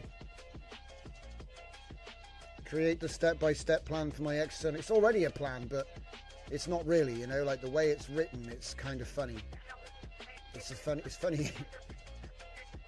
So let's see what it does anyway. Meanwhile, back in Uno Town, it's just writing the book for us, guys. Don't worry, just let it cook. We'll check the price when it's finished.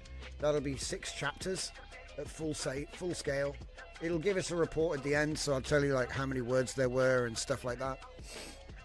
But yeah, the cognitive load is basically lessened.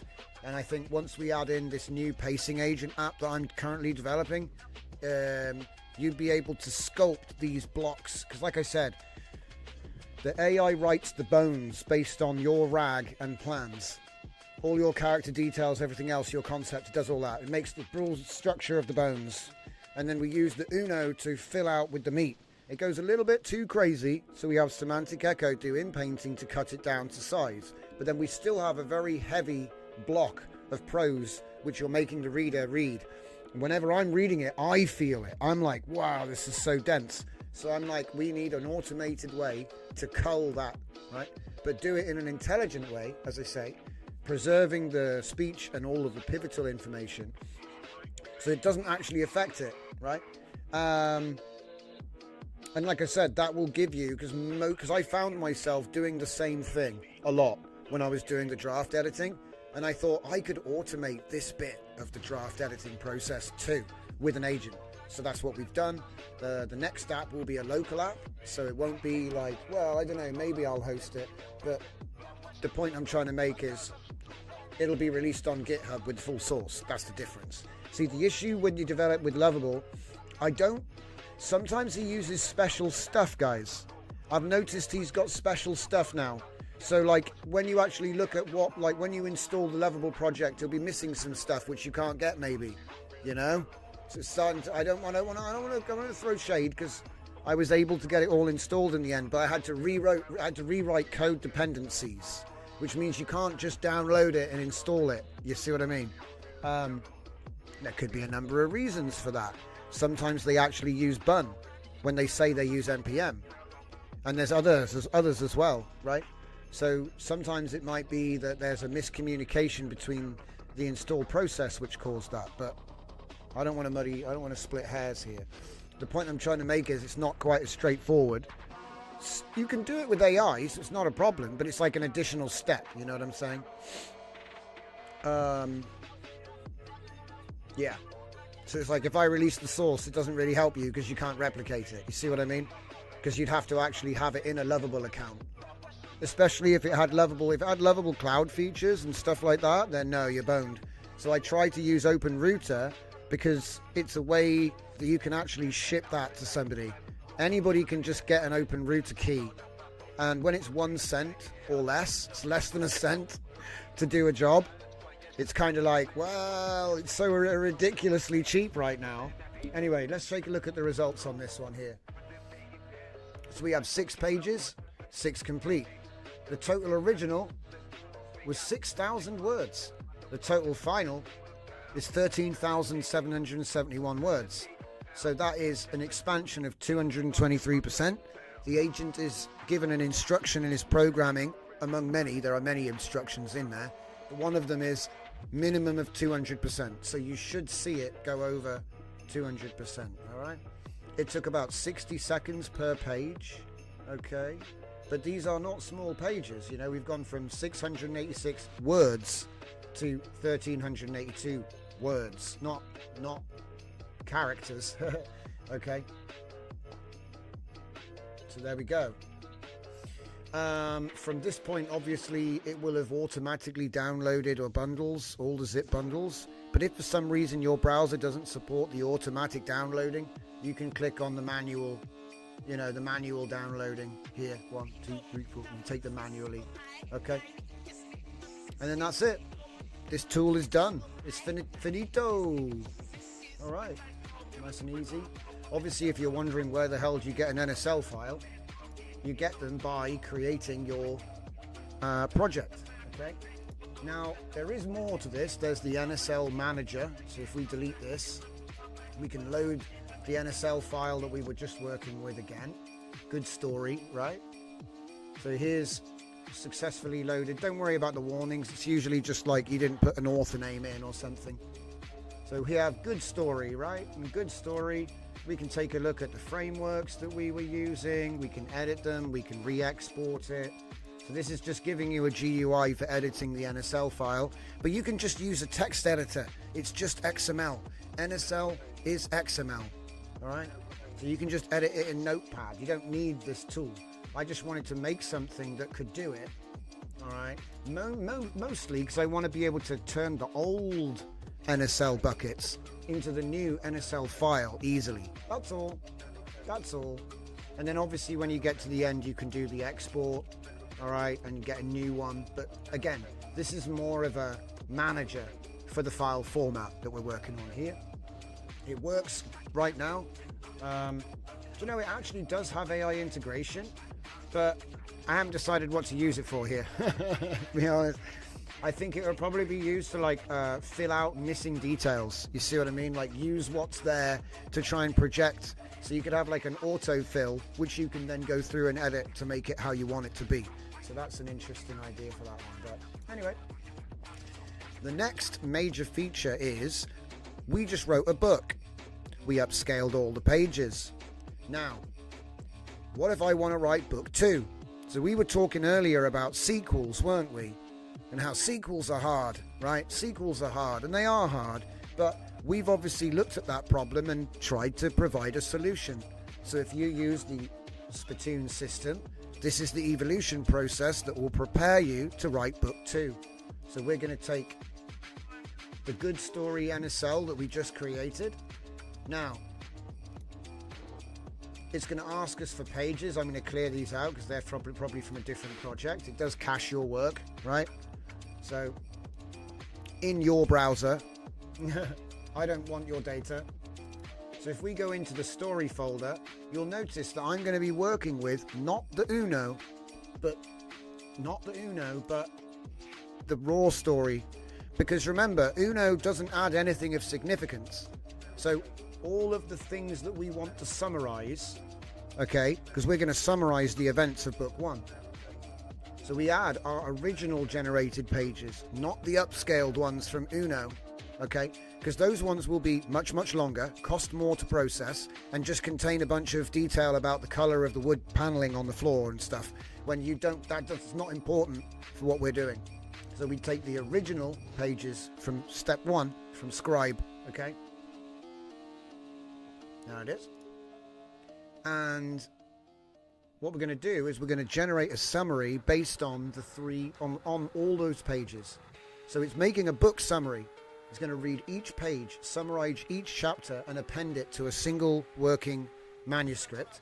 And then, using that NSL bucket that we loaded earlier, it's going to flash update all of the data which is not correct. So say you have a character who gets his eye ripped out, it will actually be in the new bucket that he's only got one eye now. You see what I mean?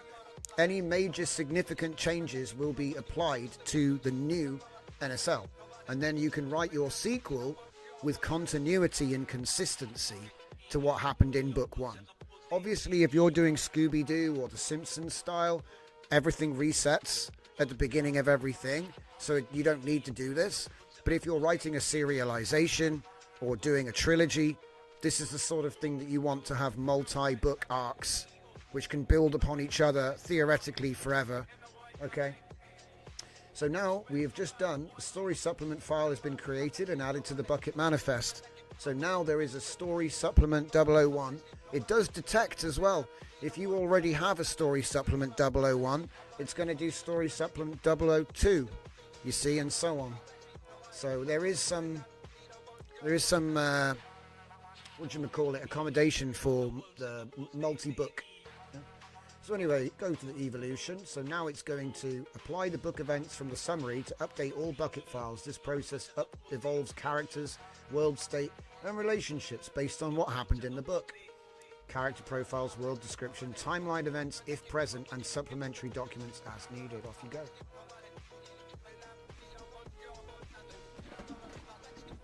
Okay. And it's giving us a price, look. It's going to cost 5 cents, guys, to evolve my bucket. I'm doing bucket evolution. 10 cents it cost in the end. 10 cents. So remember, he read the whole book and then he updated my bucket so I can write the next one for 10 cents. Isn't that crazy? I can't believe it. This used to cost dollars. It would be dollars. Now it's 10 cents. Over 4 requests. Okay. So we're going to export. We're going to take the new NSL and a zip file containing all of the native file formats. So JSONs, text files, Markdown, right? It's good to have just in case something goes wrong with the NSL export. All right. And you know what I'm going to say next, don't you? If we go back to now the writer tool and I go to upload, watch this, right? Oh, is it? What's going on here? Yeah, there you go. See, he's glitching. So yeah, he was giving me a little report of all of the pages and everything, as you can see. But let's just go back to projects, and I'm going to now upload. Wait, have I got to click in a magic spot? Yes. So upload, and we're going to go to downloads, and we are now going to take the Good Story Evolved NSL. Okay. There it is. Splatoon Evo generated. We'll start at phase 4.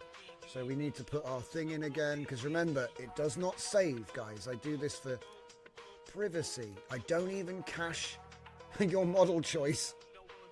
You got to put it in again with your key. You got to do it again, because I don't want your data. I'm making a statement in a way.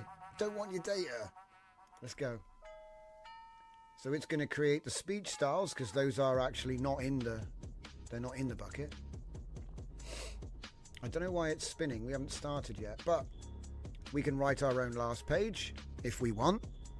But I'm just going to do generate page 5 ending. I think you should be writing it, you know? Okay.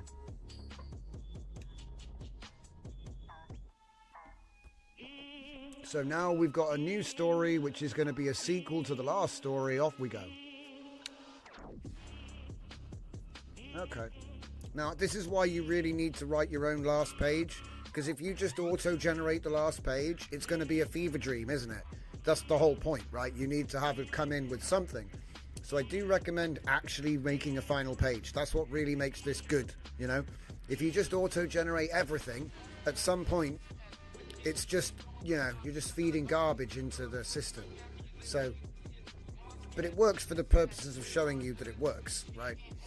So I would be very dubious about the content of this story. It's probably good, but it's probably also very generic because I didn't really give it anything. Do you know what I mean? The first story, I micromanaged the planning of it through that 20 questions interview. I want this to happen. I want that to happen. In the middle, this needs to happen. I want that scene with this. This person's got to say that.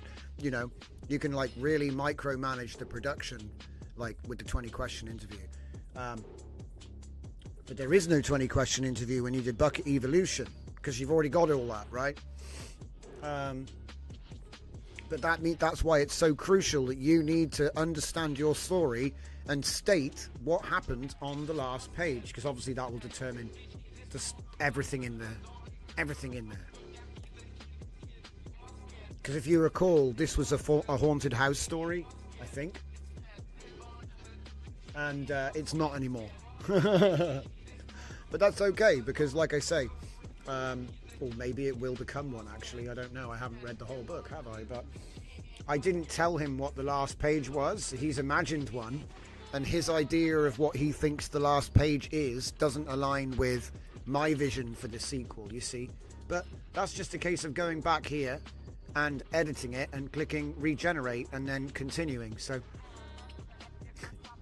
it'll probably be a good story. It's just not the one I wanted to write today. But it shows that it's very quick and cheap to just write the stories. But again, highlights the importance of actually planning your final page. All it is stating everything that happened. You know, oh, all the characters are at the bar. So-and-so is saying about how he defeated the dragon. And the other guy said, wow, the way you did it with that sword you found in the dungeon was really good. And another guy going, oh, but if it wasn't for that wizard chanting that spell that he learned last month, it's really like telegraphing. But what I do is I rewrite the final page at the end.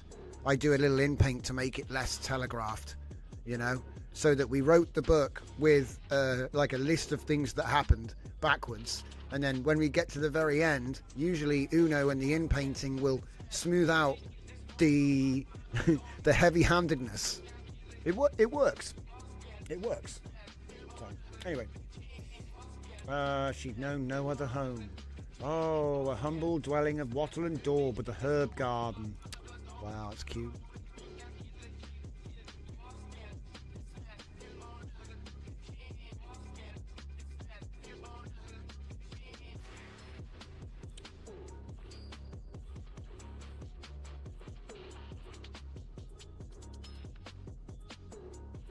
How's that swarm doing? Download that. So it says familiarity with Comfy UI, blah blah blah. You want to do clone the repo. What? Oh, this repo. Right. Python library, create a virtual environment in mirroring Comfy UI dependencies. Interesting for the development environment. That's clever.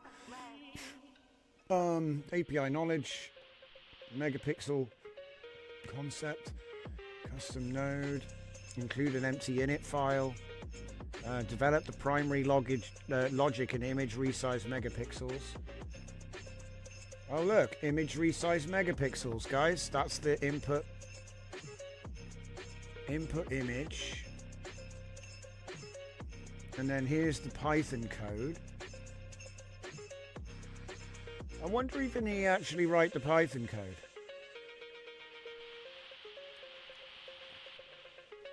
I'll say, using this plan, write the Python code. Yeah. Using the following plan, we can write the full Python script. Python script. Okay. And so he's going to do that.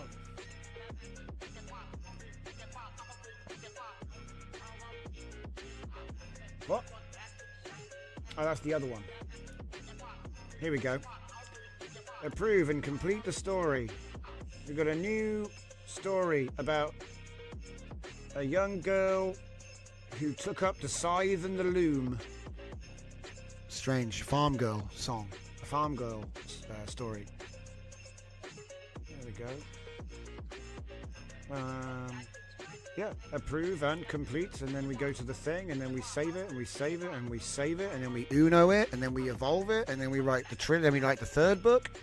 So you can really focus on what do I want to happen in the story, how do I express that as the final page, and then that's all you needed. So you need the notes for what your story is, defining characters, world, genre, all this. Then you have your idea for how the story ends, and that's all you need. So when you come to think of the sequel, don't think about how you're going to start the next book. Think about how you're going to end the next book, and then allow the story system to create a full new arc that will end up at a 0 point. Now, whether that 0 point is immediately after the events of the first book or there's a gap, that's up to you. So, because it kind of is up to you. You, if you don't say it, no one knows. So it's a decision for the writer to make, but it's not really crucial, in most cases. But yeah, like I say, that's what I would do. And then by doing this, you can evolve, keep evolving, make new. And it's possible to do prequels in the same way, serializations for TV shows and comics. All this sort of stuff you can plan out like this. Okay?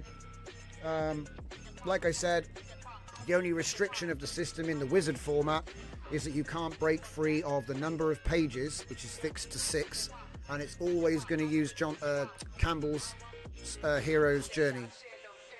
Okay, the story wheel.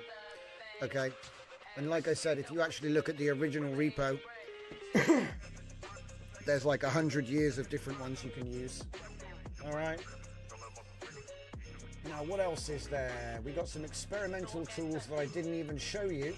So we've also got the tutor. All right, now the tutor works in almost the exact same way. Let's see, can I make a new one here? There we go. So if I load the NSL file, I'll load the good story NSL file. All right, and then we're going to choose our pages. Again, I'm going to use the low quality ones for this one, like the bones, not the meat. Now on the left hand side, it's asking me to make sure that the page order is correct, which it is. So I'm going to approve. And now we get this split panel interface. Essentially what we're going to do is we're going to have our story loaded in. I've got it in review mode down the bottom here. So I'm just going to say provide a review. I say for the text, but I don't know if you need to. But I'm just going to say, you might just be able to say provide a review. But essentially it's going to read the entire book and it's going to provide me with a review. So this is the holographic tutor as a sort of interface base. So you can just drop your page or pages. If it's a single file, it'll still work. I just think that things work when you slice it up, because of the length of files and all. So here we go, we got our review. Let's click to expand. So as you can see here, we're getting our review. It cost us 0.8 of a cent to get this review for our entire book. How much does your tutor cost? Is it 0.8? So every time you finish writing a book and you want your tutor to read it all for you and give you a review, how much does that cost? Is it less than 1 cent? So amazing. It's a crazy technology, it really is. But anyway, like I say, this is going to give you a review of the book, and it's even going to quote, look, the horror shift in page 4 is abrupt. Steve's implosion feels sudden without enough foreshadowing of supernatural rules, potentially undercutting emotional investment. Yeah. It's giving you amazing notes. Amazing notes. And also, we might be able to make something that can convert actionable insights into plans for the in-painting tool. But I don't want to automate too much, all right? So obviously that would be the review function. It has more functions. It has the score, the critic, the weakness, and the semantic echo. Obviously, they're just really there to highlight what they are. I don't think it matters which one you pick, but I think because you still have to say score my book. Let's try score my book. See if that works. Needs more testing. Do you know what I mean? But again, up in the top right corner, you can see you've got the set up what model you want right there. API keys kept locally. Didn't go anywhere. So here we have our score. It says review. I swear I asked for a score. See, I swear this is what happened yesterday. Did it actually score it? Oh, I'm reading the wrong report. Yeah, I'm reading the wrong one. This is the score. It's the newest one is at the top. Okay. So it says, compelling urban horror piece that blends the college freshman life with supernatural dread, evoking shades of the haunting of Hill House through its focus on psychological manifestations. At 6,200 words, it feels like a self-contained short story or novella excerpt structured across pages with clear progression from mundane setup to visceral terror. The prose has a rhythmic quality, almost musical, fitting Jane's guitarist persona that heightens the atmospheric tension. Below, I'll break down the evaluation across key dimensions, providing specific examples and Balek's feedback and actionable insights grounded in principles like those from Joseph Campbell's hero's journey for the arc and E.M. Forster's character differentiation for depth. My tone here is supportive. This has real potential as a polished genre piece with vivid scares that linger. So again, he's doing the tutor thing. He's a holographic tutor. The idea is he is on demand for all your writing needs for 1 cent, less than a cent per request. Yeah. He doesn't have internet enabled though. If you need internet enabled, a nice trick you can do, you can't do it. I need to expose it as text so you can just change it. Oh well, more things. A nice trick is adding colon online to the end of the model if you can, because it'll give it web grounding with open router now. I'm going to keep mentioning it. So in the end, what was the score? 82 out of 100. Scores well for atmospheric craft and thematic cohesion. Plot intrigue pulls readers in. Characters engaged despite archetypes. Mechanics deliver vivid style, and technical elements shine in horror delivery. Deductions came from pacing imbalances and underdeveloped emotional depths, which blunt the impact. So this is why I'm working on the narrative pacing operator, and that brings us full circle to the beginning of this show, where I started going on about the narrative pacing agent, which is in dev. You should be able to see more on that. Drop by the Discord. We're doing an after show in the Discord. Don't be afraid, we do not bite that much or often, but that's the show, guys. Thank you very much. I do appreciate you all coming by and continuing to support the project. If you're new, don't forget you can find out more on scuffdepot.com and originai.com. All the links will be in the description, and I'll see you all next time. Come by the show, guys. We're going to the Discord. Come by.